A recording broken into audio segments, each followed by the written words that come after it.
नमस्ते मैत्रिणींनो, भक्तिगंध या यूट्यूब चॅनलमध्ये तुमचं मनापासून स्वागत.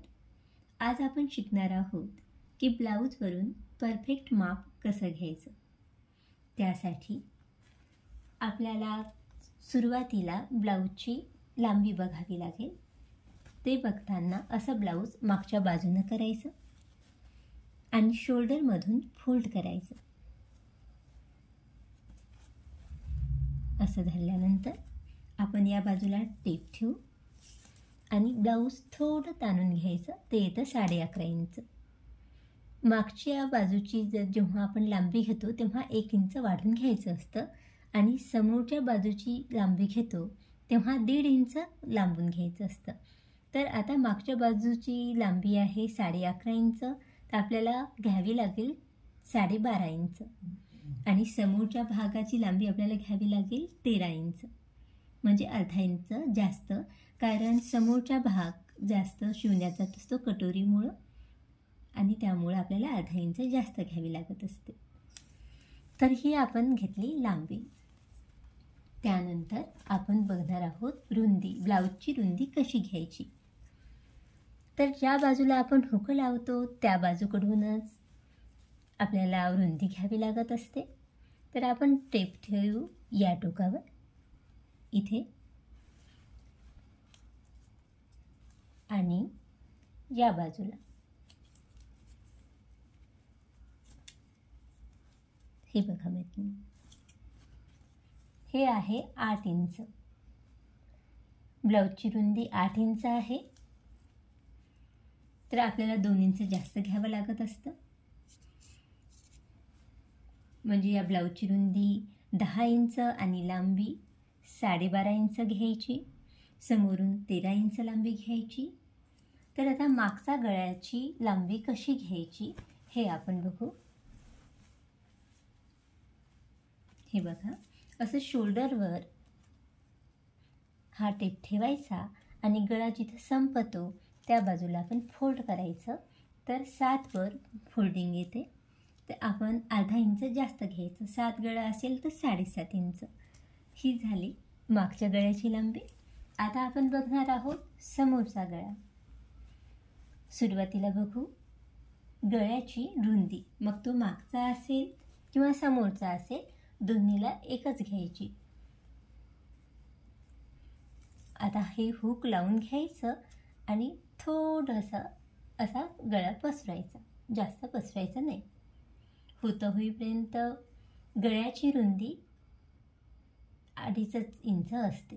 हे आहे 5 इंच, तर आपल्याला अर्धं घ्यावं लागतं 2.5 इंच. गळ्याची रुंदी 2.5 इंच आणि समोरच्या गळ्याची लांबी आहे त्या शोल्डरवरच ठेवायचं जिथून आपण शिवत असतो, अटॅच करत असतो तिथंच. आता इथून फोल्ड करायचं. हा गळा आहे 5 इंच, तर आपल्याला अर्धा इंच जास्त घ्यावा लागतो. समोरचा 5.5 इंच गळा घ्यायचा, 5 असेल तर 5.5. आता शोल्डर घेताना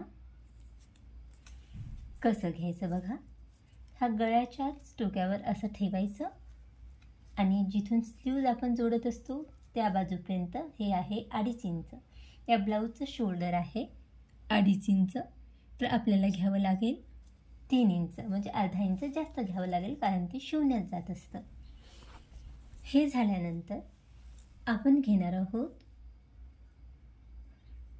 हा मोंढा. जेव्हा आपण ब्लाऊजची कटिंग करत असतो तेव्हा मोंढा घेणं आणि जेव्हा आपण फिटिंग करत असतो तेव्हाचा मोंढा यात फरक असतो मैत्रिणींनो. जेव्हा आपण कट करतो त्यावेळेस हा बघा, जिथून अटॅच केलेली आहे ही स्लीव्ज त्या बाजूला ठेवायचं शोल्डरच्या तिथं आणि या काखेपर्यंत आपल्याला मोजायचं. हे फोल्ड करायचं. हे येते 5.5 इंच. म्हणजे जेव्हा कटिंग करतो तेव्हा 5.5 इंच शोल्डर येतं आणि जेव्हा आपण फिटिंग करतो तेव्हाचं शोल्डर कसं मोजायचं ते बघा. जिथून आपण स्लीव्ज अटॅच करतो त्या बाजूला ठेवायचं आणि 1.25 इंचवर टिक मारायची. आता इथं 1.25 इंच येतं मैत्रिणींनो. आता हे क्रॉस घ्यायचं हे काखेपर्यंत. हे येतं 6 इंच. म्हणजे जेव्हा आपण फिटिंग करतो तेव्हा 6 इंच शोल्डर घ्यायचं आणि जेव्हा आपण कटिंग करतो तेव्हा 5 इंच शोल्डर घ्यायचं. त्यामुळं आपलं ब्लाऊज परफेक्ट बसेल. तर आता आपण बघणार आहोत क्रॉसपट्टीची माप कसं घ्यायचं ते. हे क्रॉसपट्टी आहे, इथं ठेवायचं.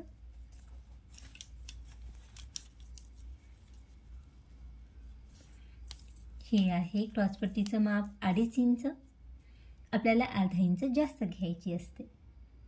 आता ही कटोरीची टीक कुठं करायची हे आपण कसं बघायचं मैत्रिणींनो, की आपलं ब्लाऊज आहे, ब्लाऊजची रुंदी आहे 8 इंच.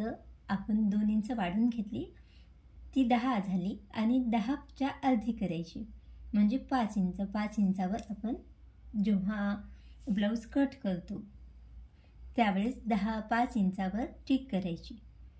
हे मिळेल आपल्याला कटोरीचं माप.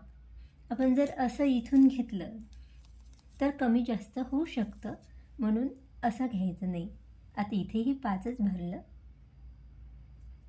पण आपण नवीन असलो तर शिवण्यात जास्त भाग जातो. त्यामुळं तुम्ही जेव्हा आपण कटिंग करतो तेव्हा 10च्या निम्मे 5वर टिक करायची. ओके, तर हे आपलं झालं ब्लाऊजचं माप कसं परफेक्ट घ्यायचं. हे स्लीव्सचं माप कसं घ्यायचं ते बघू. जिथून अटॅच करतो त्या बाजूला ठेवायचं. हे आहे 11 इंच. जेव्हा आपण अस्तरचं ब्लाऊज शिवतो तेव्हा फक्त 1 इंच वाढून घ्यायचं, कारण वरच्या बाजूला अर्धा इंच जात असतं आणि खालच्या बाजूला अर्धा इंच. आणि ज्यावेळेस अस्तरचं ब्लाऊज नसतं त्यावेळेस आपल्याला 2 इंच वाढून घ्यावं लागत असतं, कारण खालून फोल्ड करण्यात 1.5 इंच जात असतं आणि वरून अर्धा इंच. तर मैत्रिणींनो, ब्लाऊजवरून परफेक्ट माप कसं घ्यायचं हे आज मी तुम्हाला या व्हिडिओत सांगितलेलं आहे. या प्रकारे तुम्ही माप घेतलं तर तुम्हाला कोणतीही अडचण जाणार नाही. तर तुम्हाला व्हिडिओ कसा वाटला हे कमेंटमध्ये सांगा. व्हिडिओ आवडल्यास लाईक करा, शेअर करा आणि चॅनलला सबस्क्राईब करा. पुन्हा भेटू अशाच नवीन छानशा व्हिडिओमध्ये. तोपर्यंत नमस्ते.